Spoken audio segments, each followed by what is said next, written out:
Menteri Dalam Negeri, Mendagri, Tito Karnavian mengatakan pemerintah menolak poin rancangan Undang-Undang Daerah Khusus Jakarta, RUU DKJ, soal gubernur ditunjuk oleh Presiden. Pemerintah, kata Tito, ingin menjaga demokrasi. Pemerintah ingin gubernur Jakarta tetap dipilih masyarakat melalui pemilihan kepala daerah, pilkada, seperti selama ini. Kalau kami diundang, dibahas di DPR, posisi pemerintah adalah gubernur, wakil gubernur, dipilih melalui pilkada rakyat, titik. Bukan lewat penunjukan, kata Tito di Balai Kartini, Jakarta, Kamis, 7 Desember 2023. Tito mengatakan bahwa UU DKJ adalah inisiatif DPR. Posisi pemerintah menunggu dan menyiapkan daftar inventaris masalah, DIM, yang akan dibahas bersama DPR. Meski demikian, pemerintah telah menggelar rapat khusus tentang RUU DKJ. Rapat itu menyepakati mekanisme pemilihan gubernur.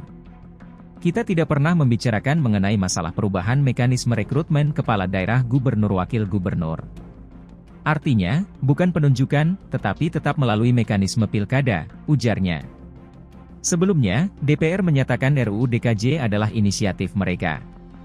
DPR akan mengirim surat dan draft resmi kepada Presiden untuk membahasnya lebih lanjut. Salah satu poin yang disoroti publik adalah mekanisme pemilihan gubernur. RUU DKJ mengatur gubernur DKJ dipilih dan diberhentikan oleh Presiden.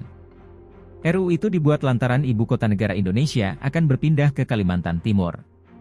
Dengan demikian, status daerah khusus ibu kota yang tersemat di Jakarta selama ini akan tidak dipakai lagi.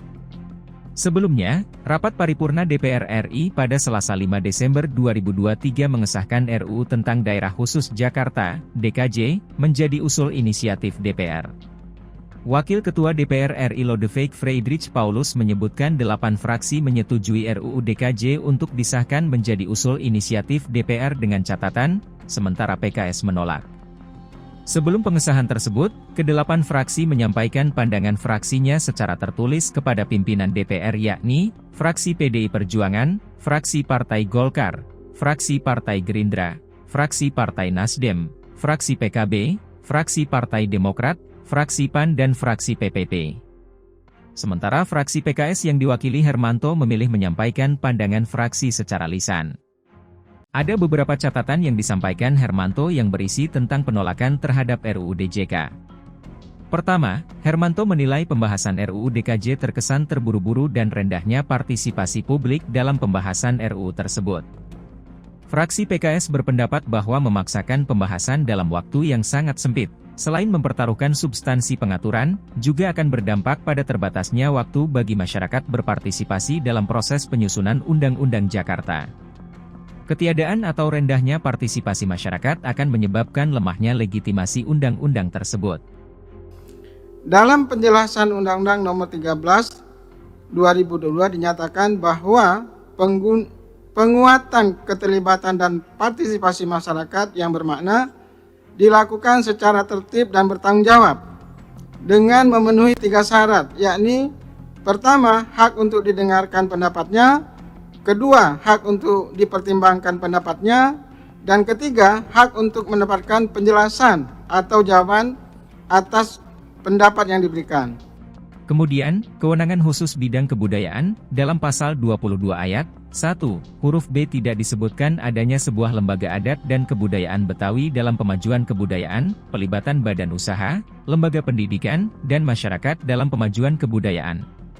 Fraksi PKS memandang bahwa pelibatan sebuah lembaga adat dan kebudayaan Betawi ini sangatlah penting dalam upaya pemajuan kebudayaan Betawi dan menjadi lembaga yang punya peran strategis dalam memperkuat ketahanan budaya di tengah derasnya arus budaya asing yang masuk ke tengah-tengah masyarakat, tegasnya.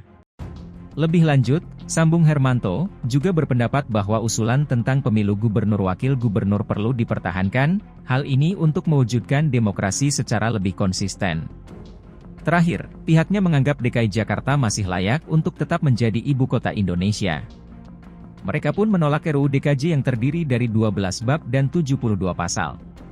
Setelah PKS membacakan pendapatnya, Lodewijk kembali memimpin sidang dan mengambil keputusan. Apakah RUU ini dapat disetujui menjadi RUU usul inisiatif DPR? Tanya Lodewijk, yang disambut seruan, Setuju, oleh anggota DPR yang hadir dalam rapat paripurna masa persidangan 2 tahun sidang 2023 hingga 2024 di Gedung Nusantara, Senayan, Jakarta. Apakah rancangan undang-undang tentang usul inisiatif Badan Legislasi DPR RI tentang Provinsi Daerah Khusus Jakarta dapat disetujui menjadi rancangan undang-undang usul DPR RI? Terima kasih. Halo, selamat berjumpa dengan saya Anika, pembaca berita podcastnews.id. Saksikan terus konten-konten menarik dari kami. Jangan lupa subscribe, like, dan komen. Terima kasih.